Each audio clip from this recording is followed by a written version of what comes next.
त्यानंतर तुम्हाला महाराष्ट्रात काय चित्र दिसतं आणि 4 टप्प्याच्या मतदानाचा 5व्या टप्प्यावर काय परिणाम पडेल असं वाटतं? आज नाही मी सांगू शकत. मुंबईमध्ये एक मोठी दुर्घटना घडली होर्डिंगची. त्याच्यामध्ये अनेक लोक मेले गेले. मात्र या सगळ्यानंतर आजही त्या ठिकाणची परिस्थिती आहे ती पूर्वपदावर आली नाही. इतकं मोठं शहर आहे तरी देखील नियोजन शून्य दिसत आहे. मी जाऊन आलो त्या जागेवर. माझ्या वरती मुंबई महानगरपालिका आणि त्याचे अधिकारी कर्मचारी ते प्रयत्नाची पराकाष्ठा करतात, मेहनत करत आहेत.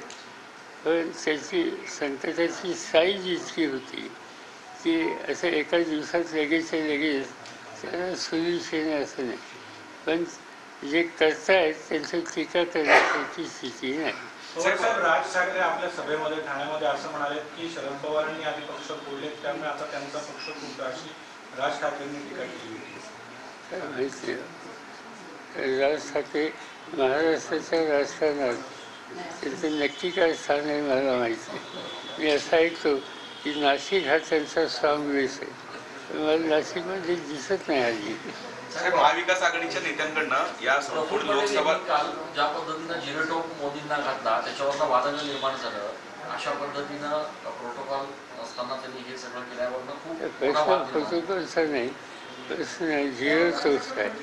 झिरो तो आणि महाराष्ट्राचा इतिहास याचे काही रिलेशनशिप जो शिवछत्रपतींच्या साथी म्हणून ओळखला जातो तो म्हणजे लासेरी असते नाही असं नाही, पण लासेरी सुद्धा मर्यादा पाहिजे. त्या सगळ्या मर्यादा त्या लोकांनी सोडल्या. एक चांगलं झालं, त्यांनी सांगितलं पुन्हा आम्ही काळजी घेऊ. मागच्या काही दिवसांपासून महाविकास आघाडीचे नेते म्हणतात की या लोकसभा निवडणुकीत मोठ्या प्रमाणात पैशांचा वापर केला जातो. 20,000-25,000 कोटी रुपयांचा वापर केला जातोय आणि मोठ्या प्रमाणात म्हणजे आतापर्यंतच्या निवडणुकीमध्ये मोठ्या प्रमाणात पैशांचा आता वापर होत आहे. आपल्यालाही असं वाटतं किंवा आणि अनुभवलेलं आहे. मी बारामतीमध्ये बघितलं, साताऱ्यामध्ये बघितलं, माढ्यामध्ये बघितलं. कधीही पैशाचं वाटप असं लोकसभेला आम्ही ऐकलं नव्हतं. आम्ही नगरपालिकेला ऐकलं होतं, नाही असं नाही, पण लोकसभा विधानसभा इथं गजोगज जाऊन पैसे डिस्ट्रीब्यूट करतात हे नवीन त्यांचं आमच्या विरोधकांनी सुरू केलं. साहेब, 2 दिवसांपूर्वी मुख्यमंत्री ज्यावेळेला नाशिकमध्ये आले होते त्यावेळेला त्यांच्याबरोबर ज्या काही बॅगा घेऊन येण्यात आल्या त्याच्यावरनं संजय राऊत यांनी प्रश्न उपस्थित केला होता. त्याचा व्हिडिओ देखील त्यांनी ट्विट केला होता. तुमच्या देखील गाडीची काल चौकशी झाली, तपासणी झाली अशी काही बातमी येते. नेमक्या याच्या संदर्भात काय? माझी काही गाडी त्याच्या म्हणजे वर्षात वाचली असती की काय ते बॅगा होत्या म्हणे, पण माझ्याकडे ऑथेंटिक माहिती नाही. त्यामुळे मी इररिस्पॉन्सिबल स्टेटमेंट करणार नाही. चला, बारामतीच्या निवडणुकीनंतर अजित पवार आजारी आहे सांगताय, ते बाहेर पडत नाहीये. मोदींची सभा रोड शो होतोय, इकडेही ते जात नाहीये. माझ्या ते आजारी आहेत, त्याची खरंच तब्येत ठीक आहे. काल पंतप्रधान नरेंद्र मोदी एका मुलाखतीमध्ये असे बोलले की शरद पवार यांचा पक्ष फुटला तेव्हा ते झोपत होते. शरद पवार यांचा जेव्हा पक्ष फुटत होता तेव्हा ते झोपत होते का, असं नरेंद्र मोदींनी. त्याला आमच्या पक्षाची चिंता का?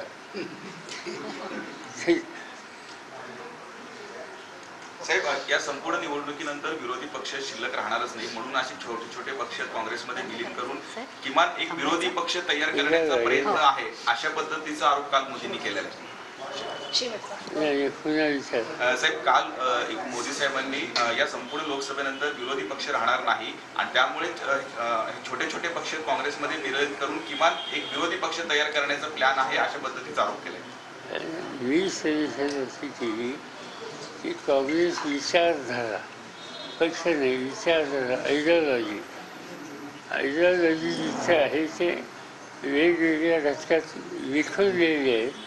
आयडिओलॉजी जर सेम असेल तर एकत्र येण्याचा विचार करणं उपयुक्त ठरेल. हा माझा त्याच्याचा विषय होता. त्यांना मोदींना त्याचा काय त्रास झाला मला काही समजत.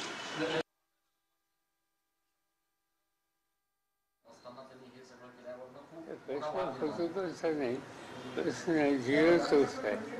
झिरो तो आणि महाराष्ट्राचा इतिहास याची काही रिलेशनशिप जो शिवछत्रपतींच्या साठी म्हणून ओळखला जातो तो म्हणजे लासेरी असते नाही सगळे पण लासेरी सुद्धा मर्यादा पाहिजे त्या सगळ्या मर्यादा त्या लोकांनी सोडल्या एक चांगलं झालं